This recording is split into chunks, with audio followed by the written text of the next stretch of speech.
Mayo, naniniwala ka ba na ikaw ay walang kasalanan dito?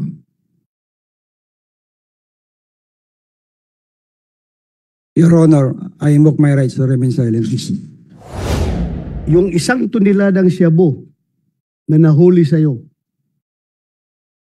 ikaw lang ba talaga ang involved doon at si Atadero? O meron pang iba?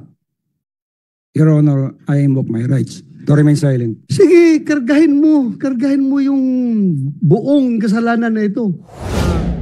Sergeant Mayo, ano kaya kung ikaw i-operan na maging state witness para hindi ka na makulong at makulong na lang yung mga taong malalaking isda na nasa likod mo? Papayag ka ba? I invoke my rights to remain silent, Your Honor. Sagot mo? I invoke my right to remain silent, Your Honor. Tangin lang yan. Yes, go ahead. In line with your questioning. Go ahead. May tatanong ko isang tanong kay, Master Sergeant Mayo. You're under oath, right? Yes, Your Honor. Na-oath kasi under oath siya. Ikaw ba ay bagman ng ilang mga matataas na opisyal sa PNP? No, Your Honor. Sigurado ka? Yes, Your Honor. Wala kang tinatagong blue book? No, Your Honor. So wala kang pinagpapasahan? No, Your Honor. So paano kung later on lilitaw na ikaw ay nagdi-deliver ng pera sa ilang matataas na opisyal sa PNP, ikaw ay makukontempt at ikaw ay makukulong sa ilalim sa baba ng Senado? You know that, right? Walang ganon, Your Honor. Hindi. Kaya nga, naintindihan mo yun? Yes, Your Honor. Okay. Yun na po, Mr. Chair. Sana walang lumutang later na information Chair. about that. Thank you. Thank you, Senator po. Senator Jingo Estrada, you have the floor. I was informed that Sergeant Mayo and Colonel Ibanez were in the drug list of the former administration, the Duterte administration. Am I correct? Yeah, correct, Your Honor. Correct. Bakit inilipat pa rito sa PIDEG kung nasa watchlist na itong mga opisyal na ito? The reason being is that tingin ng PNP, itong mga tao na ito ay maraming alam. Kung gusto natin ng accomplishment, mas madali tayo makapag-accomplish kapag itong mga tao na ito gagamitin natin sa operation dahil pasok na ito sa sindikato. Hoping na yung loyalty nitong mga tao na ito ay nasa PNP na. Wala doon sa pera, wala doon sa droga. Kaya minabuti ng PNP na gamitin natin ito para makapag-accomplish tayo. So, ganun po yung mindset ng PNP, Your Honor. Pero pumalpak. Ay mas lumakas ang loyalty ni Mayo doon sa pera at sa Cebu kaysa PNP. Pero Mr. Chairman, tumama yung pananaw ng PNP na makukuha nila yung droga. Maganda sana. Tama sila sa At maganda na sana yung accomplishment na dungisan lang lalo, no? Yun, nakuha Sergeant na. Mayo, Sana, yeah. Sergeant Mayo, yung tinatanong ka nila Senator Tulfo, nakakasagot ka, yes or no, opo, opo. Nung tinanong ka ni Mr. Chair, ni Senator Bato, kung ikaw ay nagdideposito ng pera sa mga ibang tao, you invoke your right to self-incrimination. Why is that so? So, ibig sabihin ng totoo. I invoke my rights to remain silent, Your Honor. So that is true. Hindi naman kami mga tanga rito eh. Because during the time when I investigated AFP generals, ganun din ang sinasagot sa akin. I invoke my right to remain silent. I invoke my right to against self-incrimination. And it happened, and it so happened it turned out to be true. Why are you always invoking your right? Your Honor, I already facing criminal charges, Your Honor. Mr. Chair, wala tayong mahihita dyan kung ganyan-ganyan sagot niyan. Kaya Mr. Chair makasingit, yan doon tinatanong. Yes, thank you, Senator Jinggoy. Senator The indulgence of Senator Jinggoy. Related to sa tanong ni Senator Jinggoy na sabi niya, yung tanong po niyo, na kung meron siyang dinideposituhang pera, bank account ng mga tao, official, kung sino sabi niya, invoke the right to self-incrimination. Doon yung tinatanong ko no, kung siya ba'y bagman ng ilang official ng PNP. Maaaring nga, baka ang pagkaintindi mo, ikaw may daladalang bag ng mga PNP. Hindi ibig sabihin ng bagman, tagadala ka ng bag, tagabigay ng pera. So, yun na yun. Dumuduktor sinasabi niya invoke to self, right to invoke against self-incrimination. Kaya- Ayaw mo sagutin yun na ikaw ay bagman o ikaw ay nagbibigay ng pera sa mga matataas na nag-i-endorso ba, nag-i-entrega. Alam mo yun? So, ayaw mo sagutin yun. Kaya nga, Senator Tulfo, tanungin natin uli ito. Tanggalin mo yung mask mo. Yung 1 toneladang shabu na nahuli sa'yo, ikaw lang ba talaga ang involved doon at si Atadero? O meron pang iba? Your Honor, I invoke my rights to remain silent. Sige, kargahin mo yung buong kasalanan na ito. Yung mga kasamahan mo ngayon, o yung mga tao na sa taas mo, tawa ng tawa ngayon. Sige, aminin mo lahat yan. Baka nabubula ka lang nila ngayon na sinabihan ka lang na just remain silent. Marami tayong pera na naimbak ngayon. Kayang-kaya namin suportahan ang pamilya mo habang nakakulong ka. At pagkatapos, makakalabas ka rin. Kaya namin magbayad sa piskal, kaya namin magbayad sa judge para makalusot ka sa kaso mo. Baka yan ang pambubura na binigay sa iyo ng mga kasamahan mo. Tiisin mo lang yan. Angkinin mo lang lahat ng kasalanan dyan. Pero the whole world doesn't believe in you. Alam namin na 1 toneladang shabu hindi kayang itago, i-maintain ng isang master sergeant lamang. You cannot fool me. You cannot fool this committee. Kaya tago ka ng tago. Dinidipinsahan mo yung makasamahan mo. Ayaw mong sabihin ngayon, sige, magdusa ka. Akala mo, yung pambubula sa'yo, totoo yan? Ha? Baka, yung mga gunman nga ng pumatay kay Digamo, nagsipagbaligtara na eh. Kahit anong bula doon sa ginagawa ng mastermind nila sa kanila, nagbabaligtara na. Ikaw pa kaya? Na ginamit ka lang dito? Sige. You remain silent. I respect your right to remain silent. Pero nobody believes in you. Na ikaw lang na may kinalaman dito. Mr. Chair, Yes, go ahead, Senator I ask Rebilla. Mayo.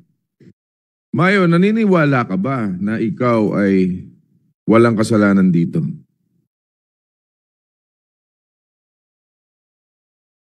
Your Honor, I invoke my rights to remain silent. O, di may. So, hindi ka na ni. Wala talaga, wala. Mr. Chair, pwede makasagot? Anyway. Yes, Senator Tulfo. Go ahead. Sergeant Mayo, ano kaya kung ikaw i-operan na maging state witness para hindi ka na makulong at makulong na lang yung mga taong malalaking isda na nasa likod mo? Papayag ka ba? I invoke my rights to remain silent, Your Honor. Thank you, Mr. Chair. Sige, hintayin mo na lang yung sa korte ka na lang magsalita. Mr. Chair, Yes, go ahead. dito naman tayo kay Colonel Ibanez. Ayaw niya magsalita eh. Sige, go ahead, Senator Colonel, Estrada. naniniwala ka ba hindi kaya mag-isa ni Sergeant Mayo na merong taong nasa likod niya o mataas na opisyal na nasa likod niya? Hindi ko po alam, Your Honor, kung ano yung totoong nangyari. No. Ang tanong ko sa iyo, isang master sergeant, kaya ba niya na mag-isa mag-operate? Makakuha ng 1 toneladang shabu? Hindi po ako makapagsabi, Your Honor, kasi hindi ko po alam yung circumstances ng... Hindi mo alam ang? Hindi ko po alam. Ang? Na, yung kung paano dumating yung 990 Your Honor. Di ba ikaw ang hepe niya? Yes, Your Honor. Oh, hindi mo alam ang trabaho niya? Di ba ikaw ang nag-request na... Yes, Your Honor. Na-request ko siya nung time na magkaroon ako ng order papuntang PIDIC. Your Honor. Hindi mo alam ang trabaho niya? During that time, Your Honor, yung kung ano yung kwan dyan is di ko alam, Your Honor. Wala kang alam sa trabaho niya? Wala. Ikaw ang nag-request na ma-reassign siya sa Doon sa department mo, sa PIDEG. Yung particular na situation, Your Honor, hindi ko alam. So he did not inform you Hindi po, Your Honor. na may operation, gano'n? Hindi po, Your Honor. Hindi ko po alam, Your Honor. Why did you not inform your chief, Mayo? Ba't hindi mo siya in-inform na may operation? Your Honor, I invoke my right to remain silent.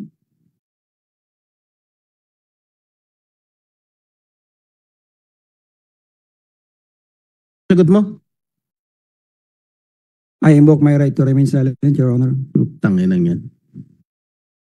Thank you, Senator Jinggoy. Colonel Ibanez, tama, correct ba na meron kayong hinuling shabu doon, mga Chinese doon sa EDSA? Particularly sa may lecture kung saan dineclare ninyo around 60 kilos. Kasama pa si Secretary Benhur Abalos nung pinamidyan nyo yung accomplishment niyo na yon? Lecture, Your Honor, sa INLEX. Meron, Your Honor. Sinong suspect doon na nakuha nyo? Dalawang Chinese personality, Your Honor. Sana sila ngayon? Nasa Pampanga Jail, Your Honor. Ilang kilo ang ng shabu ang dineclare nyo doon? Total of 60 kilos, Your Honor.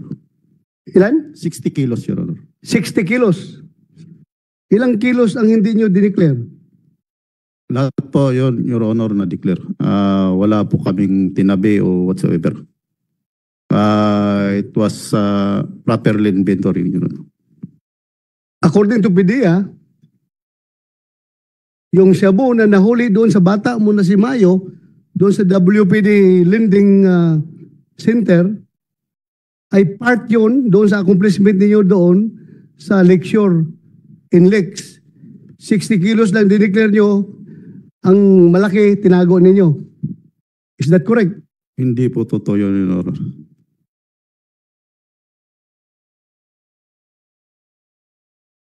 Kasama mo ba si Mayo ng operation sa INLEX? During the lecture na operation, Your Honor, hindi siya kasama personally doon, Your Honor. Bakit hindi siya kasama?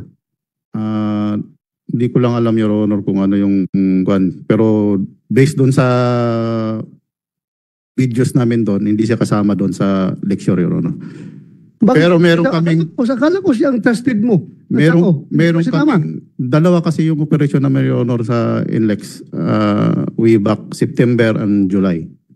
Oh, sige, yung July. Ano yun? 60 kilos yun, Your Honor. 60 kilos? Yes, Your Honor. Yan yung pina-presko ninyo kasama si SILG. Lahat po kasi yun na press con, Your Honor. Ha? Lahat po ng operation na yun na nasa may media po doon. Kasama si Mayo doon. Yes, Your Honor. Yung pangalawa. Yung July, Your Honor. Oh, yung pangalawa. Sabi mo dalawa. Yung pangalawa. September po yung isa, Your Honor. September. Ilang kilos nakuha nyo? 60, Your Honor. Ha? 60. 60. Yes po. Yung una, 60 rin. Yes, Your Honor. Huh?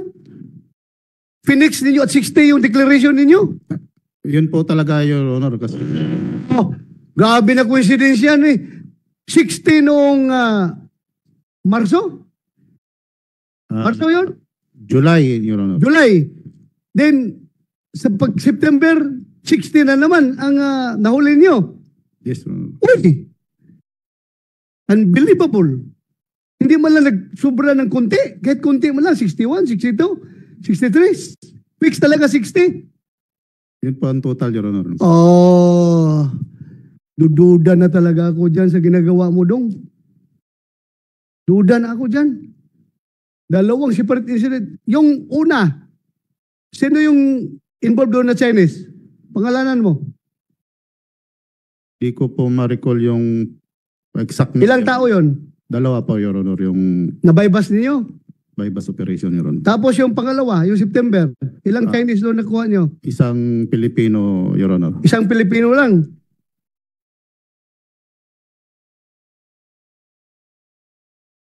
Hindi kaya ito in-installment ninyo ang paglabas ng mga shabu na yan? 60, 60, Tapos meron pa doon malapit sa safe house mo sa Baguio. Ilan ba yung... Ay, sa'yo pala yun. Yung malapit sa safe house mo nabanggit kanina ni Domingo. Meron dong... Sir, Your Honor, wala po akong safe house sa Baguio, sir. Taga La Trinidad Benguet po ako, sir. May bahay po. Doon po, sir, ang bahay ng parents ko, sir. Doon po ako nakatira. Sir, gawa-gawa po, sir, ni General Domingo, sir, na malapit yung safe house ko doon sa bandang Irisan, sir. Wala pong katotohanan yun, sir. Hindi po ako, sir, yung informant nung trabaho na yun, sir.